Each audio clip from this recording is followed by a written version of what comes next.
Hello student, आज हम पढ़ने वाले हैं गोलमेज सम्मेलन के बारे में। राउंड टेबल कॉन्फ्रेंस कॉन्फ्रेंसेस इसमें पढ़ेंगे हम कि भारतीय इतिहास के वे महत्वपूर्ण मोड़ थे ये जो गोलमेज सम्मेलन थे, जहां ब्रिटिश सरकार और भारतीय राजनेताओं के बीच भारत की जो संवैधानिक भविष्य था उस पर चर्चा हुई थी कि भारत का संविधान किस तरह से बनेगा, किस तरह से उसमें चीज़ें होंगी। मतलब इसके बारे में इसमें से सारा डिस्कस किया गया था। ये सम्मेलन जो थे वो लंदन में आयोजित किए गए थे। आज हम इनके बारे में पढ़ेंगे, थोड़ा डिटेल में पढ़ेंगे। आगे तक आप देखिएगा, लास्ट तक वीडियो आपको बहुत अच्छा इसमें सीखने को मिलेगा। तो पहला है गोलमेज सम्मेलन। तो जो गोलमेज सम्मेलन थे, ये भारत के संवैधानिक इतिहास में एक मील का पत्थर थे। ये कब कब हुए थे? 1930 से लेकर 1932 के बीच में ये लंदन में आयोजित हुए थे। इनकी 3 प्रमुख बैठक हुई थी, जिनका मुख्य उद्देश्य था भारत में स्वशासन, सेल्फ रूल की मांगों पर चर्चा करना था कि हमारे देश पे हमारा मतलब स्वशासन होना चाहिए हमारा। अब अंग्रेजों को यहाँ से छोड़ के चले जाना चाहिए। यहाँ इन तीनों सम्मेलनों का मुख्य विवरण दिया गया है।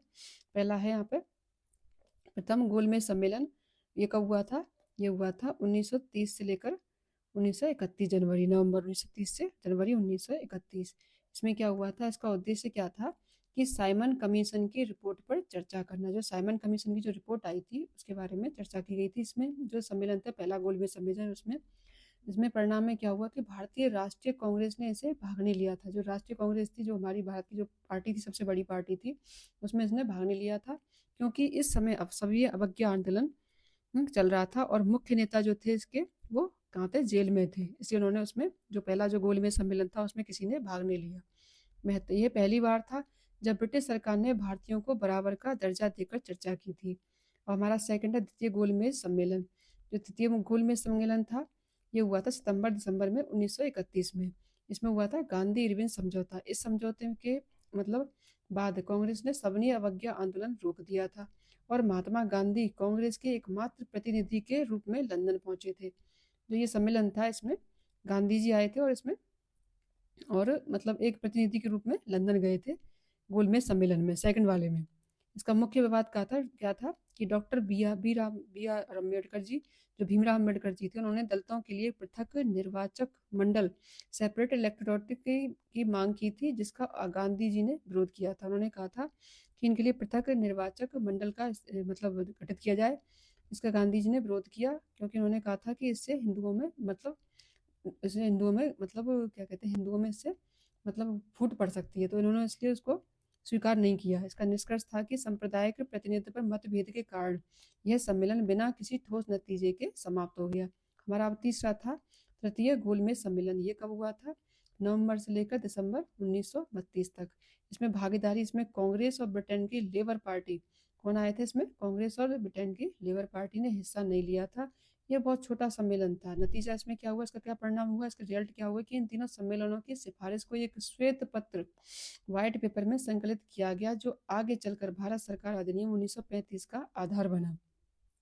अब है गोलमेज सम्मेलन के द्वितीय जो गोलमेज सम्मेलन था, उसमें महात्मा गांधी से जुड़े कुछ विशेष और रोचक तथ्य, स्पेशल फैक्ट, उनके बारे में हम यहाँ पे कुछ चर्चा करेंगे, पढ़ेंगे। जैसे इसमें था कांग्रेस के एकमात्र प्रतिनिधि।